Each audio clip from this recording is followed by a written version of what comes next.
इसरो से बहुत ही दुखद खबर सामने आ रही है। चंद्रयान 3 के दौरान काउंटडाउन वाली आवाज हमेशा के लिए खामोश हो गई। चंद्रयान 3 के दौरान जब चंद्रयान 3 मिशन की लॉन्चिंग थी तो जिस महिला ने यानी कि जिस साइंटिस्ट ने आवाज दी थी काउंटडाउन की, उनका निधन हो गया है। इस खबर पर ज्यादा जानकारी के साथ हमारे सहयोगी योगेश मिश्रा जुड़ चुके हैं। योगेश, क्या कुछ इस खबर में लेटेस्ट अपडेट है और कैसे निधन हुआ उनका? जी दीपिका, बिल्कुल ये भारत के लिए ही बहुत दुखद खबर है, क्योंकि अभी कुछ दिन पहले ही भारत ने चांद पे चंद्रयान 3 का जो भारत चांद पे पहुंचा था, और उसके बाद से बताया जा ये भी रहा है कि उसमें जो वलारमथी है उनकी बड़ी भूमिका थी। जो उसका काउंटडाउन था उसमें वो आवाज देने का काम करती थी। आपको बता दें कि वलारमथी सतीश धवन स्पेस सेंटर में रेंज ऑपरेशंस प्रोग्राम कार्यालय में हिस्से के रूप में थी। पिछले कई सालों से जो लॉन्च के लेकर के उल्टी गिनती की घोषणाएं होता था, उसमें उनकी अहम भूमिका थी, वो उस घोषणाएं को करती थी।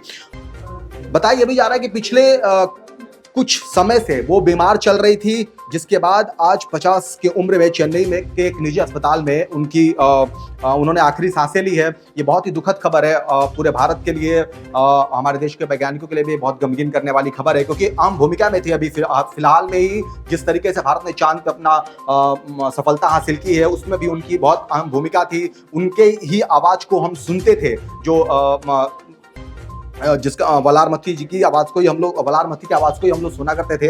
काउंटडाउन की जितनी प्रक्रियाएं थी उसमें उनकी आवाज आती थी।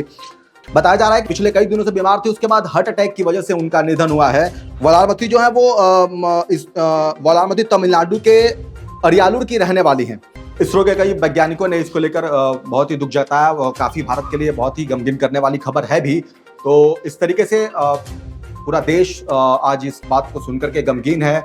आज आखिरी उन्होंने सांसें ली है। देश के लिए दुखद खबर है। बहुत बहुत शुक्रिया योगेश हमारे साथ जुड़ने के लिए। ये बहुत ही दुखद खबर है पूरे देशवासियों के लिए, क्योंकि जिस साइंटिस्ट ने काउंटडाउन की आवाज दी थी, उनका निधन पूरे देशवासियों को उसने हिलाकर रख दिया है। वीके न्यूज, राष्ट्र के नाम।